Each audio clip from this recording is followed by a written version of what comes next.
ప్రియమైన నా యేసు బిడ్డలారా, నా సోదర సోదరి మనుల్లారా, నా విన్నపం ఆలకించి మీరందరూ ఇక్కడికి వచ్చినందుకు నాకు చాలా కొతకొతలాడుతుంది. నువ్వే మా దగ్గరికి వచ్చావు, మేము నీ దగ్గరికి ఎప్పుడు వచ్చావు? అదే ఓకే అర్థమైంది నాకు. ప్రజల వద్దకే పరిపాలనగా, ఓటర్ల వద్దకే మా రాజధాని, మా రాజ్యాంగం. నా ప్రియమైన గొర్రె బిడ్డలారా, సిలువ ఎంత పవిత్రమైందో ఓటు కూడా అంతే పవిత్రమైంది. అంత పవిత్రమైన ఓటుని ఎవడు పెడతాడు వేసుకోకూడదు, నాలాంటి దేవుడి బిడ్డకే వెయ్యాలి. చూడండి, ఇన్నాళ్ళు మీ కన్నీళ్లు కష్టాలు తీర్చడానికి ఎవడైనా వచ్చాడా? నేను వస్తాను, నన్ను గెలిపిస్తే ఇంకా దగ్గరికి వస్తాను. నేను ఉన్నాను, నేను విన్నాను, నేను వింటాను, నేను కంటాను. ఈ డైరెక్ట్ చెప్పింది చేసిన కొడుతున్నారేంటి? కాన్సెప్ట్ అర్థం కాలేదు. చెప్పండి, ఏదేదో చెప్తావేంట్రా? ఎంత పొడుగు రైతే ఎవడ గుర్తుంటదిరా? క్షమించండి ప్రజలారా, ఈ ఎదవ సరిగ్గా రాయలేదు, ఆడు 7th క్లాస్ లేపాడు. మరి నువ్వు చదివింది కూడా అదే కదరా? అలా కనకూడదురా, తప్పు పబ్లిక్ ముందు మన బాబు.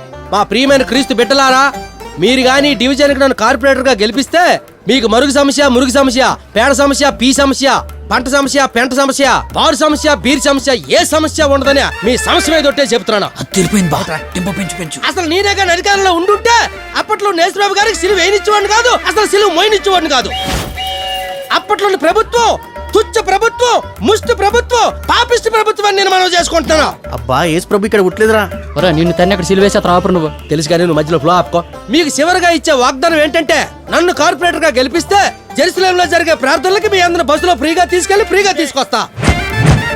జై యేసుక్రీస్తు, జై భారత మాతకి జై, జై కత్రాది నమ్మకలే పాత్ర. మన గెలాలంటే చిన్నపిల్లలకు కూడా ఓటు తెప్పించాలరా, మర్చిపోకండి. శుక్రియా, మన ఓటు మీకే. ఒరే ఎలుగుడ్డలు ఎల్లకు కోసుకారం పెడతా. శుక్రియా అందరూ బాగున్నారా? ఈద్ ముబారక్, ఈద్ ముబారక్. ఈద్ ముబారక్ పండుగ కంటారు బే. అవునా? మరి ఇందులో అదే రాసి ఉందరా. ఓకే టీకే. కైసే భయ్యా మేరా భాయ్. శుక్రియా. నా ప్రియమైన ముస్లిం సోదరులారా, ఈ రోజు నేను ఇక్కడికి ఎందుకు వచ్చానంటే, మీరు ఎంతో మంది కార్పొరేటర్లు చూసి ఉండొచ్చు, కానీ నాలాంటి ఫ్రెండ్లీ ముస్లిం కార్పొరేటర్ మీరు చూసి ఉండరు. చప్పట్లో నన్ను గాని మీరు ఈ డివిజన్ లో గెలిపిస్తే మీ అందరిని ఇక్కడి నుంచి మక్కాకు ఫ్రీగా తీసుకెళ్తానని మాట ఇస్తున్నాను. ప్యామిస్తా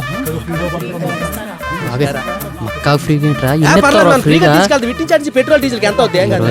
ఇలాంటి మాటలు మీరే పట్టించుకోకండి. ఇంకా గట్టిగా చెప్పాలంటే మక్కా నుంచి ఇక్కడ దాకా మీకు ఫ్రీగా బస్సు రూట్ కూడా వేయిస్తారని చెప్పి నేను ఫేమస్ చేస్తున్నాను. మక్కా బస్సు రూట్ నా ప్రియమైన సోదరులారా, మీకు ఇక్కడ నుంచి ఎడ్యుకేషన్ ఫ్రీ, ఫుడ్ ఫ్రీ, అలీం free, transport free, export free. ఇవన్నీ ఫ్రీగా ఇస్తే గవర్నమెంట్ దివాలా తీసి మనం ఇచ్చేద్దాంరా, మనం ఇచ్చేద్దాం. ఏం కాదు. అలీంకి ఎంత అవుతురా? రాసావు కదా, 4 మేకలు, 4 గొర్రెలు, 3 కోళ్ళని. నన్ను మీరు కత్తి గుర్తుకు ఓటేసి గెలిపిస్తారని ప్రార్థిస్తున్నాను, ప్రామిస్ చేస్తున్నాను.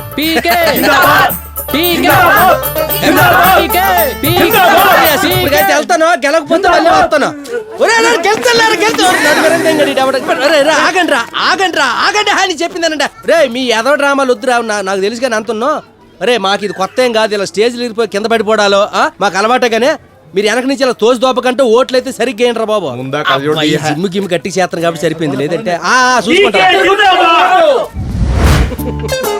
ఏంటి బావా, పార్టీ మంచి రిచ్ గా ప్లాన్ చేసినావు, ఏంది కథ? మరి ఏం లేదు కదా, బడ్జెట్ నీ 2 కొంపలు ఉన్నాయి, అమ్మి దొబ్బాను.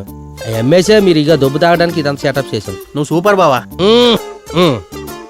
సరిగా సింగం, మన డివిజన్ లో ఎన్ని ఓట్లు పడతాయంటావు? ఓట్ల వంకాయ సేనాధిపతి ప్రభు, రేపటి నుంచి ఎలక్షన్ కోడ్ షురూ చేయి. రాజ్యం వేడెక్కిపోవాలి. ఆల్రెడీ వేడెక్కువై వేరంతో ఎగిరిపోయింది. రాజ్యం అంటే మన పక్కింటి రాజ్యం అంటే కాదురా, దట్ ఈస్ మై కింగ్డమ్. మన డివిజన్ మోత మోగిపోవాలి. ఏమంటావా? సరికే ఫోల్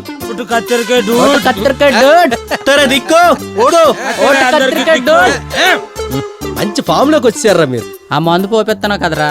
తాగురా నువ్వు, కర్రనా కొడక. నువ్వు ఎంత ముందు నుంచి తాగుతావు, వెనక నుంచి తంతి అంత మొత్తం కక్కుతావు. చూసుకుందాంలే. చూసుకో, ముందేయిరా.